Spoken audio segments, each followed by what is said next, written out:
Welcome back, ladies and gentlemen, to the smoking ruins of Anvilquested. I'm Marcus Aurelius, and this is Dwarf Fortress, the 2014 edition.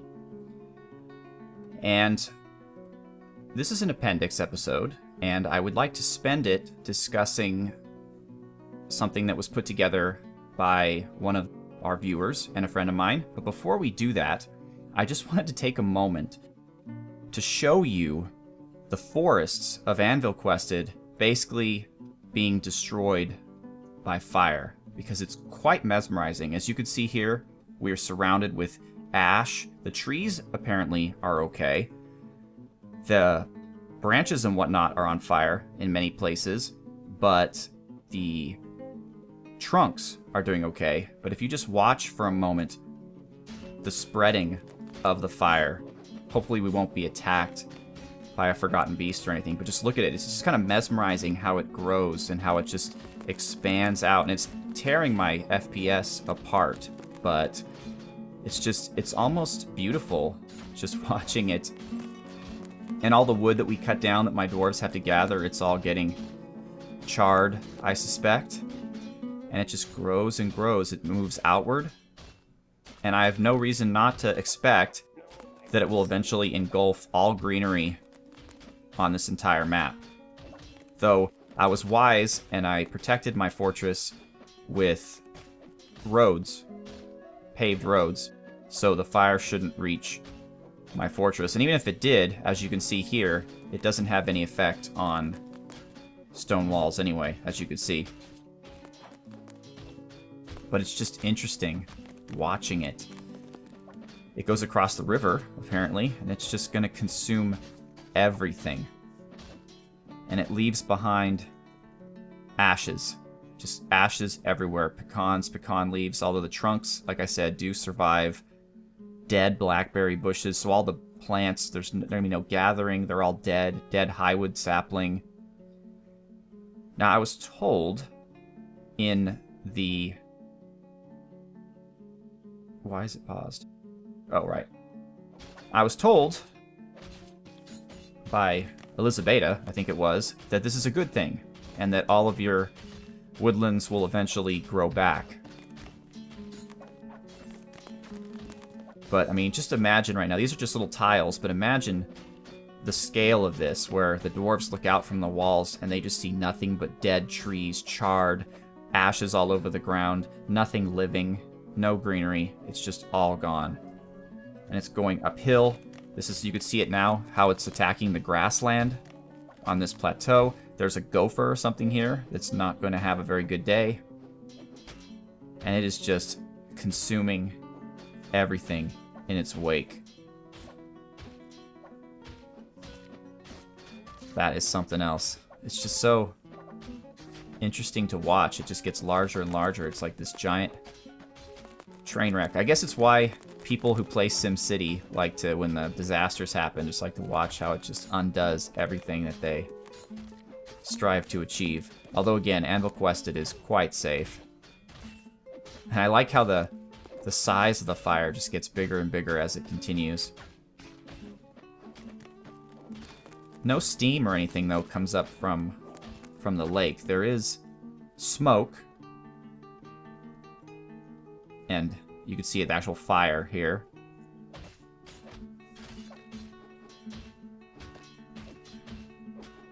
Just look at this devastation.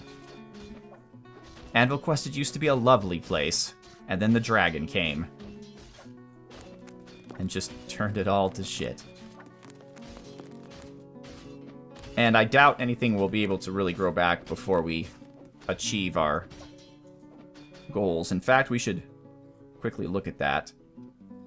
We're making leather water skins, steel bars, rock pots, but we really need steel bolts. 30 of those. And another 30 of those. There we go. We'll get Marcus Aurelius on that. But what I really wanted to show you today was this family tree of all of the dwarves in our fortress put together by our friend Liquidor, who is a dwarf also, Liquidor Akmamthab. And he spent a ton of time on this, almost as much time as it takes me to film and process like 5 videos. So I just really appreciate all of the work that he did, and I wanted to show it off to you. Now, it appears that all of the dwarfs in the fortress stem from maybe 3 couples at the most. This is one of them.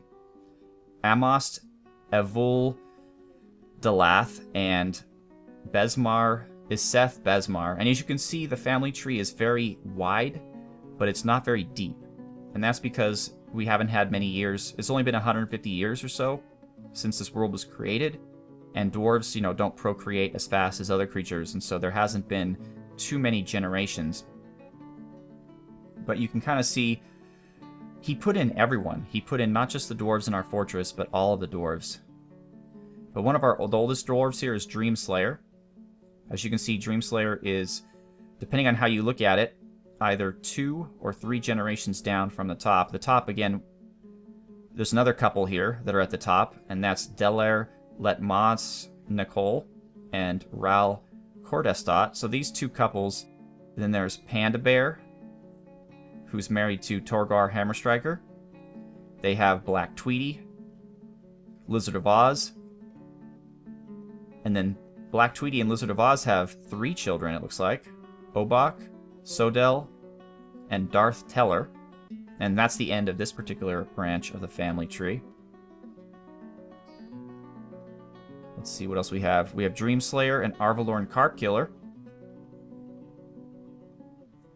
They have numerous children, but none of them are in the fortress, and none of them have children of their own.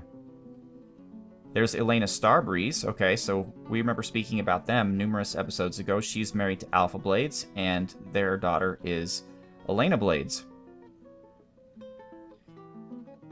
So Alpha Blades is actually the son, or some relation of Croguy the Second. Alpha Blades is their son, okay? And Elena Starbreeze is the daughter of 2 unnamed dwarves who are not in our fortress. So then we have young Guan Yu here in this family, who's married to Infinite, and of course their child, young Guan Infinite. And by the way, I encourage you, if you have a dwarf in this fortress, or you're just interested to see how complex this game is, I'm going to put a link in the description of this video to this family tree, and I really want you to go and look at it on your own if you're interested in doing so, if you have time. Let's raise it up a little bit in size here. I recognize that it's very small. It's just, again, it's so wide, it's hard for me to get a feel for it if I'm not looking at it in a big way. But again, here's Besmar and Amost. Again, they're on top, and there's Delair, Ral, Nil, and Ustuth, Kulet, and Unib. This is the leaders, and then they had Fangawolf is a 2nd generation dwarf. Looks like one of the only named 2nd generation dwarfs, at least in this family. And Fangawolf has a bunch of children, including the Mr. Me and young Guan Yu. Then we have over here Besmar, the person we started off with way at the beginning, had Adil, who then had Cog, who then had Dr. Quacksalver, Lilu Multipass, and Jan. So they're all here. And Lilu Multipass married Atlas, and they have Atlu Multipass, including 3 other kids. What else do we have here? Jan married Narian Wolf. They don't have any kids yet. And Dr. Quacksalver never married. Atlas comes from this family. So Atlas is actually, unfortunately, a little bit inbred. As you can see here, we have Amost, Besmar, Muthkat, and Thykut on this side of the family, and we also have Muthkat, Thykut, Amost, and Besmar on this side of the family. They had 2 children, Etur and Katen, on both sides of the family. So Etur and Katen had Ilral, and Ustuth, and Ustuth's son, Mafol, and Ilral's son, Cogsack, married. So let's see how this works here. So these 2 are brother and sister, and their children got married. So that would be First cousins. So Cogsack and Muffal are first cousins who got married, and they are the parents of Atlas, Zulgar, Iden, Thelron Donnerfost, and that's it. That's it from this particular family. Oh, but they also had Asen Kibligem, who is the father, or mother, I should say, of... I think this means Fyodor. It says Frydor. I think he might have just put it in wrong. That might be Fyodor. Fyodor has 5 siblings who are not in the fortress. So yeah, this family here is a bit incestuous. The Atlas family. We already looked at Lilu Multipass, I think. She also is related 3 generations away from Besmar and Amos. Now, this would be quite amazing if we let the game go for, let's say, 100 years.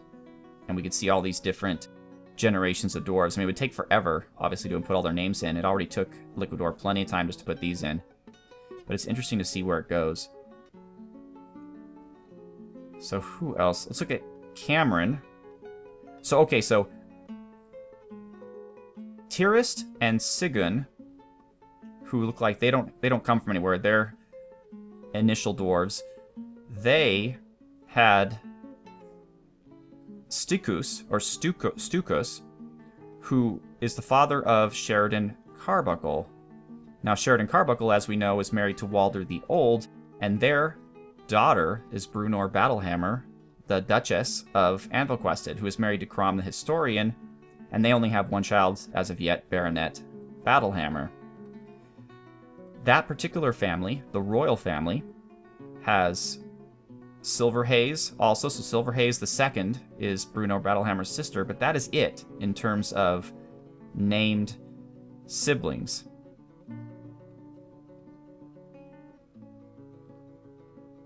So, but then Sheridan Carbuncle actually also doesn't have anyone in the fortress who's named. Walder the Old, however, is the brother of Cracker Kveldcharn, who is married to Lazy Git.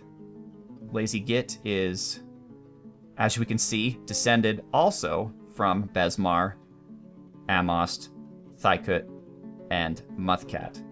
So pretty much everyone in the Dwarven civilization is incestuous. Here we have Fielfita, who is the son of Momuz and Bim, and he is brothers with Tolmac, Samzi Cacrionis, and that's it of people who are named. Tolmac is married to Daggerall, and they have a number of children, including Diakines Erodius,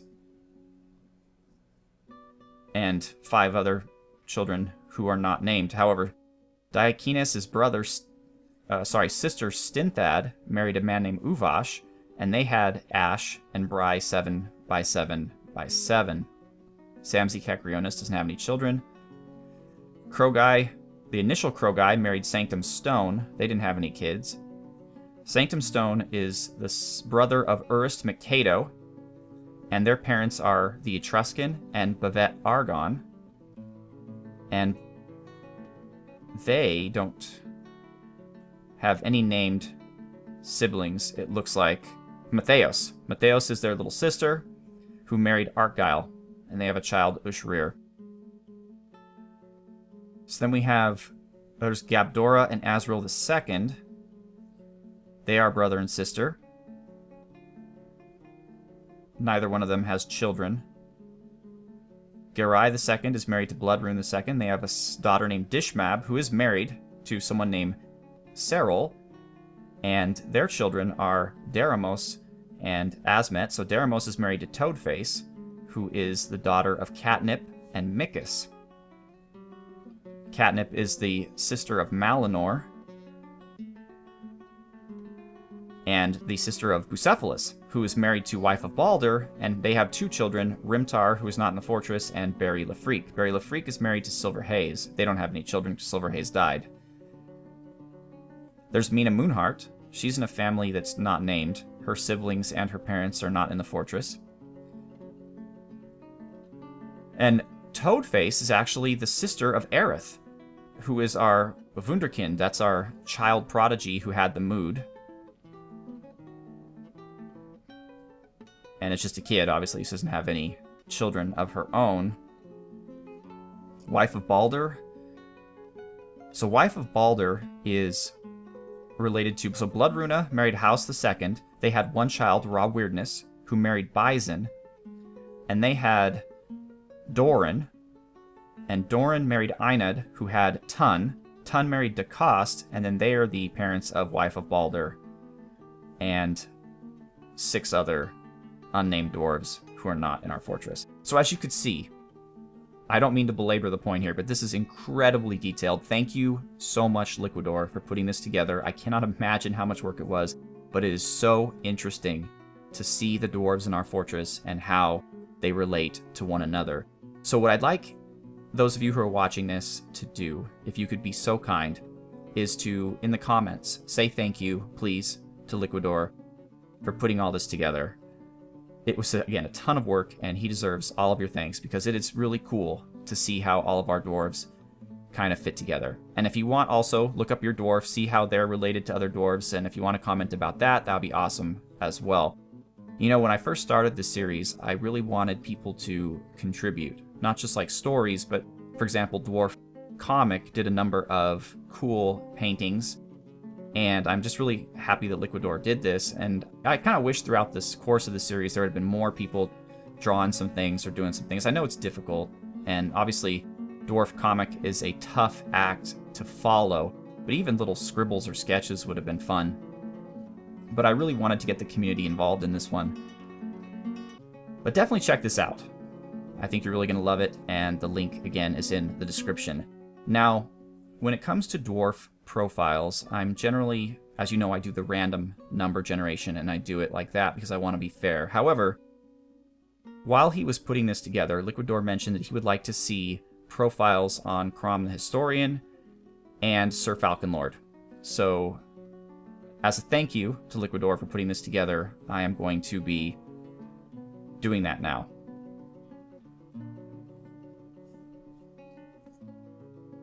First of all, Crom the Historian, of course, is the husband of our Duchess, Runor Battlehammer. He's also a blacksmith who does all of our metal furniture. And so his wife, of course, is Runor Battlehammer. His daughter is Baronet Battlehammer. Fruitcake is his aunt.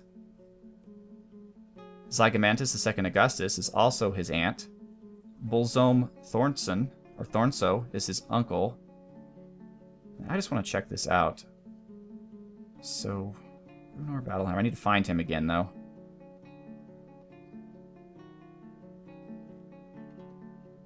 Toadface, Dermos, Gabdora. Hawat Redlips and Furos. Haven't seen them before. Okay, so yeah, he's kind of an unknown quantity here. It looks like Liquidor wasn't able to get his family in here, but maybe with this new information he'll be able to. Because we don't have any kind of parental information about him. I wonder if we could find... So let's see, if is Catnip in here?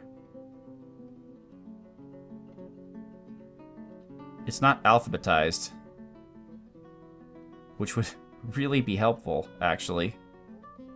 And I'm realizing right now that you can't see the actual list of names, only the top couple, and I'm sorry about that, but I'm just scanning through them to see if I can't find Catnip. Maybe I could write something in? No, I can't.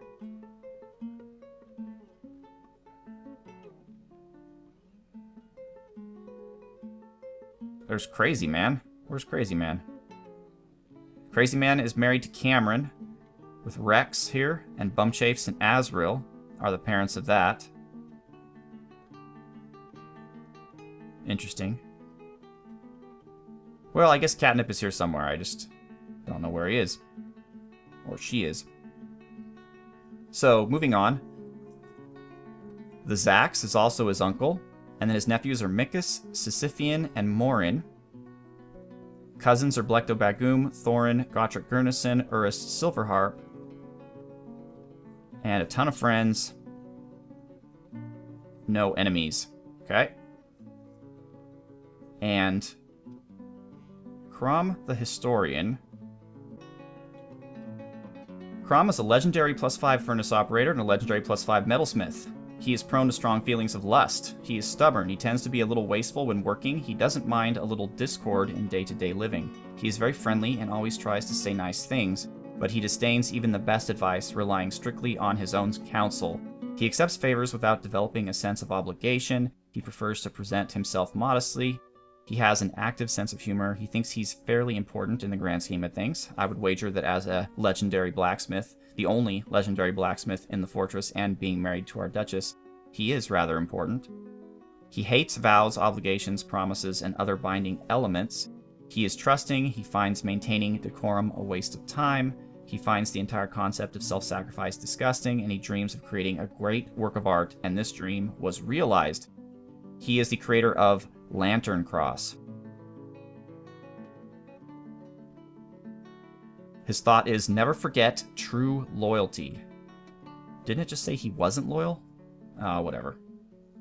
He is average in size. His copper eyes are somewhat narrow. He has a recessed chin. His sideburns are clean-shaven. His very long mustache is neatly combed. His very long beard is neatly combed. His very long hair is braided. His nose is extraordinarily broad. He has a very high-pitched voice. His nose bridge is concave. His hair is chestnut. His skin is copper. He is slow to tire, but he is clumsy. Crom likes brimstone, lead, clear diamond, date palm wood, gigantic panda tooth, flax plant fiber fabric, greaves, and querns. A quern is like a millstone, only one that you use manual labor instead of dwarven electricity, I guess, windmill generated. When possible, he prefers to consume foxtail millet beer and barley flour. He absolutely detests hamsters. He has a great feel for social relationships, a lot of willpower, a good spatial sense, and a way with words. So that's Crom. Next, Liquidor wanted us to look at Sir Falcon Lord. Sir Falcon Lord is in food service and currently does not have a job. Sir Falcon Lord is the wife of Bronzebeard, the mother of Bim and Dr. Congo, the younger sister of Edmus, the granddaughter of Bloodruna, the older sister of Percival II, and the older sister of Paddylight, the granddaughter of House II, the niece of Bison and Black Tweedy, the niece of Sir Redwolf, the Mr. Me II, Chabers, K54, Dopey, and Eric Eagleson, and also the niece of Raw Weirdness, Lizard of Oz, the Fundorf, Sanctum Stone II, Bloodruna, Krogai II. She is the aunt of Apophis,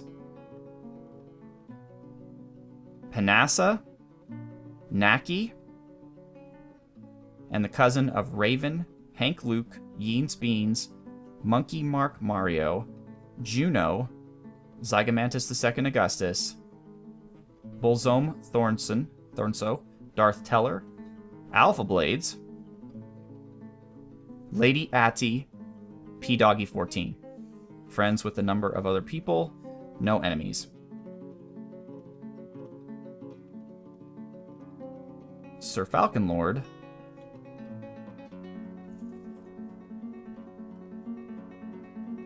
Love Copper is a dwarf in the food service caste, High Master Grower, talented brewer, proficient thresher. Is often sad and dejected, more likely to slip into depression and be stricken by melancholy. Rarely looks on others with lust, doesn't focus on material goods, doesn't mind a little discord in day-to-day living, is somewhat quarrelsome, is quite polite. Wait, what?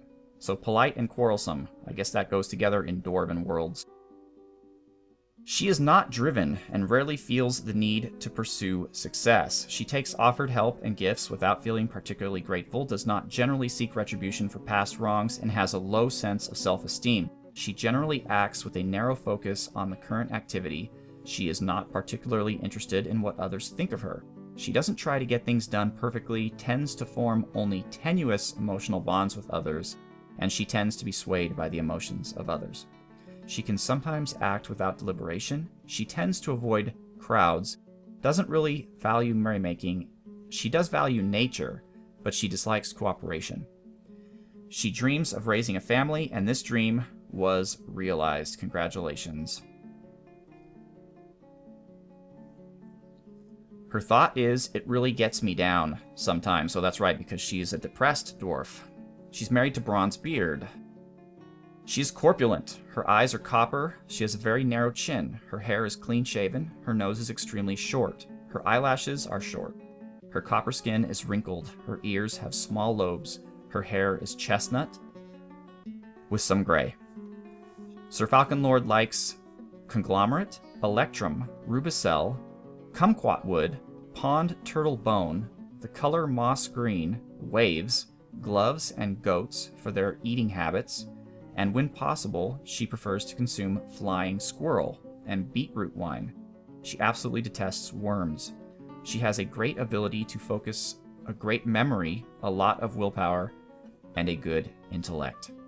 So hopefully, Liquidor, learning about those two will help you put a bit more into the family tree and get some things that we weren't sure of put together. But once again, I would very much like to thank Liquidor for putting that together for us, and it's really enjoyable to look at it, and I'm sure it'll only get better with time, so I urge you to go check it out. Once again, I am Marcus Aurelius. Thank you so much for coming with me on this adventure to Anvilquested. Have a good one.